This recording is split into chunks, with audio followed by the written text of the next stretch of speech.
Shalom, salam sehat saudara-saudara yang dikasihi Tuhan. Semoga kita semua dalam keadaan baik. Semua itu karena kasih dan kemurahan Tuhan pemilik hidup kita. Hari ini kita akan bersama membaca dan merenungkan kebenaran firman Tuhan. Mari kita mohon tuntunan Roh Kudus. Kita berdoa. Ya Tuhan, Allah sumber hikmat, Allah penuntun hidup kami. Syukur kepadamu atas kebaikan-Mu yang senantiasa Engkau nyatakan dalam kehidupan kami. Terima kasih waktu yang Tuhan karuniakan kesempatan ini. Kami rindu untuk membaca, mendengarkan dan merenungkan firman-Mu. Ya Roh Kudus, tuntunlah kami. Bukalah hati dan pikiran kami, sehingga firman-Mu ini menginspirasi kami, memberi tuntunan kepada kami menjalani hari-hari hidup karunia Tuhan. Ampunilah salah dan dosa kami agar tidak menghalangi kami untuk memahami kebenaran firman-Mu, sehingga firman-Mu ini menolong kami menjalani kehidupan yang Tuhan karuniakan.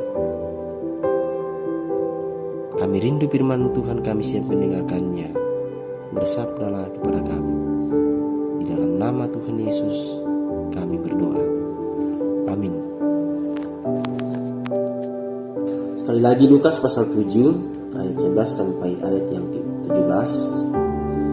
Perikop pembacaan kita mengatakan, Yesus membangkitkan anak muda di Nain. Yesus membangkitkan anak muda di Nain. Firman Tuhan. Kemudian Yesus pergi ke suatu kota yang bernama Nain. Murid-muridnya pergi bersama-sama dengan dia, dan juga orang banyak menyertainya berbondong-bondong. Setelah ia dekat pintu gerbang kota, ada orang mati diusung keluar, anak laki-laki, anak tunggal ibunya yang sudah janda, dan banyak orang dari kota itu menyertai janda itu. Dan ketika Tuhan melihat janda itu, tergeraklah hatinya oleh belas kasihan. Lalu ia berkata kepadanya, "Jangan menangis."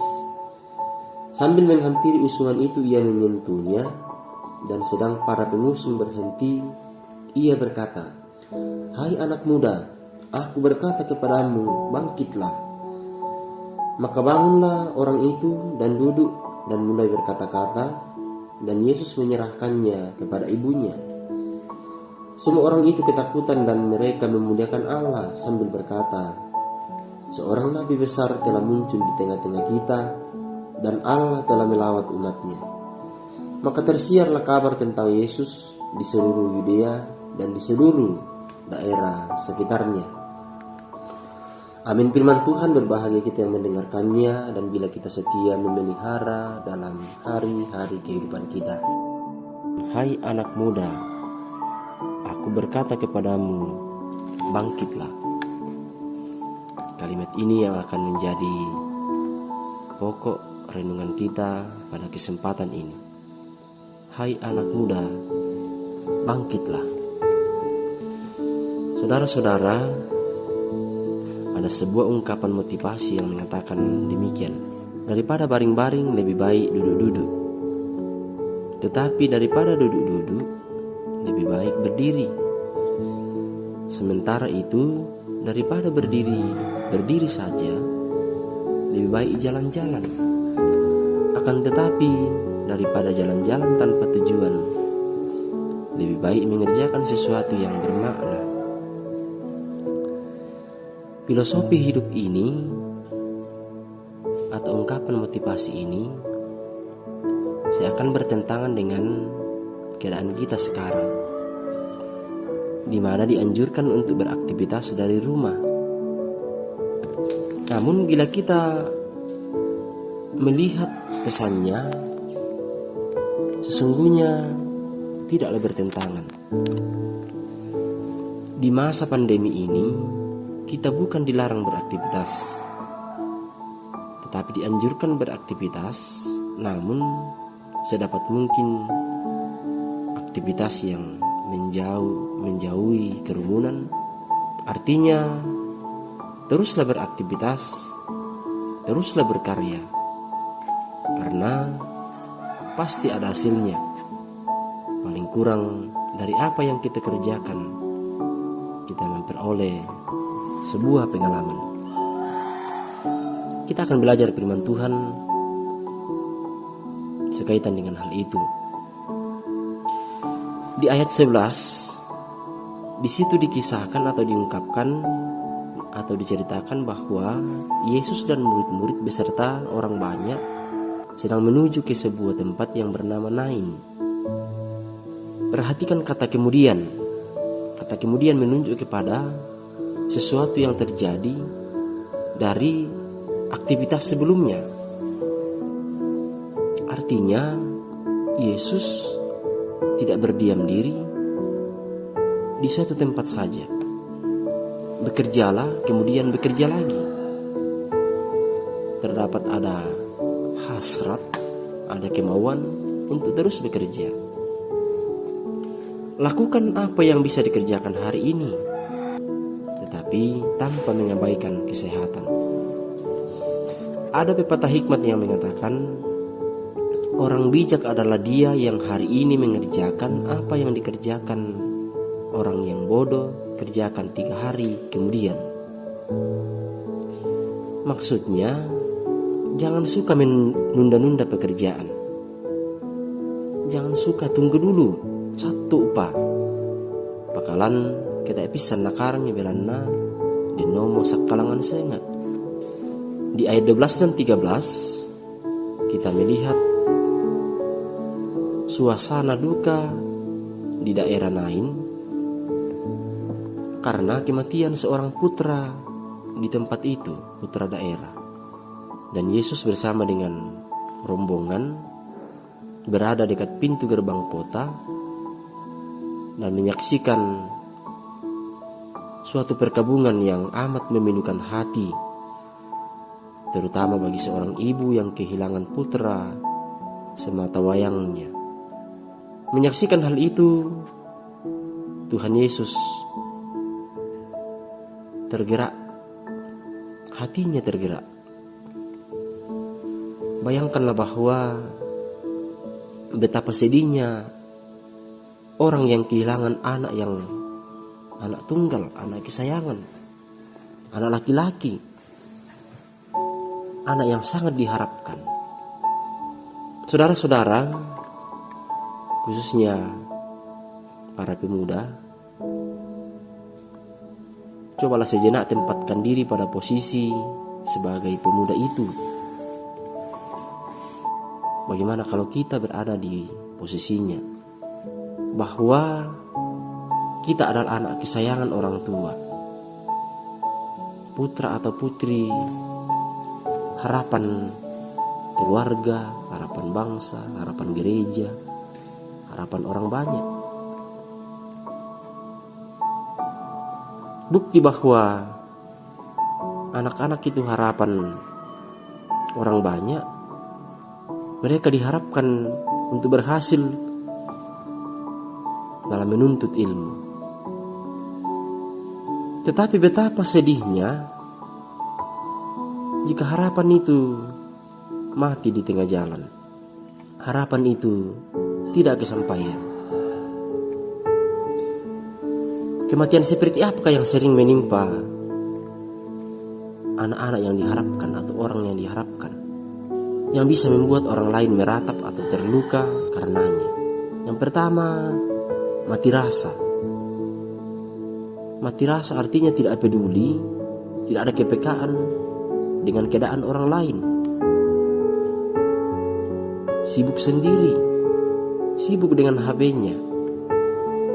Mati rasa dengan pengorbanan orang tua. Taunya minta uang, begitu minta maunya langsung ada. tidak tahu betapa setengah matinya orang tua mencari uang. Mati rasa. Mati yang lain adalah mati semangat. Kerjanya melamun, menghayal, terlalu banyak santainya. Mati semangat karena galau melulu. Status di media sosial tidak ada yang menginspirasi. Yang ada hanya postingan-postingan yang negatif. Saya tidak bermaksud menghakimi emosi negatif, karena setiap kita punya emosi negatif. Tetapi yang dimaksudkan adalah ekspresikanlah hal itu pada tempat dan situasi yang benar. Mati yang lain adalah mati jati diri, mati harga diri. Karena itu susah menghargai dirinya. Karena mati harga diri, dia tidak mengembangkan talentanya, merasa tidak memiliki talenta apa-apa. Karena mati harga diri, sehingga susah menghargai kelebihan orang lain. Susah menghargai dirinya dan susah menghargai orang lain. Padahal penghargaan adalah kebutuhan mendasar manusia. Bunda Teresa pernah mengatakan, manusia lebih haus penghargaan daripada makanan. Keadaan ini parah karena anak muda itu yang mati. Pemuda lain itu yang mati. Bukan dia yang meratapi dirinya, bukan dia yang meratapi menyesali dirinya, tetapi orang tuanya. Apa yang terjadi jika seseorang mati? Yang tadi mati rasa, mati semangat, mati jati diri. Jika seseorang mati, maka dia akan diusung ke kuburan. Kita bisa artikan dia diusung kepada kebinasaan. Beruntunglah bahwa sebelum pemuda lain itu dimasukkan dalam kuburan, lalu berakhir semuanya, Tuhan Yesus bertindak. Dikatakan di ayat 14, dia menghampiri orang banyak, dia menghampiri usungan itu, lalu orang banyak berhenti, termasuk para pengusung. Lalu dengan kuasanya, ia membangkitkan anak, harapan bangsa itu, harapan keluarga, harapan orang tua itu. Hai anak muda, aku berkata kepadamu, bangkitlah. Ketika itu juga anak itu bangkit. Kekuatan untuk bangkit adalah kuasa firman Tuhan. Seperti perkataan Tuhan Yesus, aku berkata kepadamu, hai anak muda, bangkitlah. Dengan demikian, kita menemukan bahwa kebangkitan harus dimulai dari kesediaan mendengar firman Tuhan. Karena firman Tuhan berkuasa untuk memberikan hidup dan pencerahan. Saudara-saudara, bangkitlah dari keburukanmu. Bangkit dari bermalas-malasan yang sering membuang waktu dengan percuma, yang sering menggunakan salah masa muda. Bangkitlah. Firman Tuhan kepadaku dan kepadamu, bangkitlah untuk mereka yang sedang menanti arti kehadiranmu, yang sedang menaruh harapan kepadamu baik dari keluarga, dari persekutuan, dan dalam masyarakat, yang sedang menaruh harapan di atas pundakmu. Kita perhatikan apa yang terjadi selanjutnya di ayat 15. Anak itu bangun, duduk, lalu mulai berkata-kata. Setelah itu barulah Tuhan Yesus menyerahkan kepada ibunya. Kita melihat ada proses. Dia bangun, duduk, mulai berkata-kata, lalu diserahkan kepada ibunya. Bangkit untuk memulai perubahan adalah sebuah proses. Tidak langsung jadi super. Kita tahu bahwa di dunia ini tidak ada manusia super, sekalipun ada film Superman, tapi itu hanya film. Yang ada adalah manusia biasa yang luar biasa. Semua orang dilahirkan dalam keadaan bayi. Semua orang memulai dari nol. Bangkit itu tidak harus langsung jadi seperti sejatinya. Butuh langkah demi langkah. Perlu proses demi proses. Dan kita ada di tangan Allah. Kita ada di tangan Kristus yang telah bangkit dan mengalahkan maut. Dialah kekuatan kita, kebangkitan kita, yang akan senantiasa menuntun kita menjalani proses langkah demi langkah dari kebangkitan itu. Kita tahu Yesus mati sebagai bentuk solidaritasnya terhadap orang berdosa. Tetapi ia bangkit. Ia tidak solid dengan yang tetap tinggal dalam belenggu kematian. Ia yang sulung bangkit menjadi penuntun jalan bagi kebangkitan kepada orang yang percaya kepadanya. Apa yang terjadi setelah proses bangkit itu di ayat 16 dan 17 dikisahkan bahwa kebangkitan itu membawa kemuliaan bagi Allah. Orang banyak menjadi takut dan memuliakan Allah, menyadarkan bahwa Allah telah melawat umatnya. Dari kebangkitan pemuda itu tersiar kabar tentang Yesus dan tentang kuasanya. Karena itu saudara-saudara, bangkitlah. Sebab dengan itu kita sedang menjadi saksi sebagai anak-anak terang, menerangi mereka yang masih terkungkung, yang masih terbelenggu dalam kematiannya. Bangkit itu memang tidak mudah, tapi pasti bisa. Hati-hatilah bahwa jangan sampai kita sedang berada dalam keadaan mati. Jangan sampai kita sedang berada dan sedang diusung kepada kuburan kebinasaan. Kita sedang ditangisi orang lain karena kita mati. Tentu yang saya maksudkan mati di sini bukan mati fisik, tetapi mati seperti yang saya ungkapkan di awal. Mati rasa, mati semangat, mati harga diri. Itu bentuk-bentuk kematian dalam diri yang membuat orang tua kita menangis, membuat orang-orang yang menaruh pengharapan menjadi kecewa. Parahnya karena kita yang mati, kita sedang diusung pada kebinasaan sehingga terlena dengan situasi itu. Karena itu kita mesti berhenti sejenak, mendengar apa yang Tuhan Yesus katakan kepada kita. Hai anak muda, aku berkata kepadamu, bangkitlah. Saudara-saudara, biarkan kalimat ini berbisik di hati manakala kita mulai terasa ada yang mati dalam diri kita. Kita percaya kata-kata ini punya kuasa dan kekuatan membangkitkan. Bila kita bersedia mendengarkannya di hati dan segera meresponnya. Bukankah Kristus telah mengalahkan kematian? Maka bersama Kristus kita tidak takut mengalami proses kebangkitan. Dengan kebangkitan, dengan semangat kebangkitan itu, maka bersama Yesus kita tidak mundur. Bersama Yesus studi akan dijalani dengan semangat. Bersama Yesus masa depan bukanlah sesuatu yang menakutkan, melainkan sebuah harapan yang luar biasa.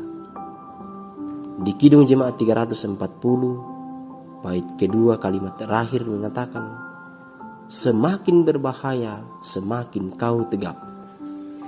Semakin berbahaya tantangan justru mestinya semakin membuat kita tegap,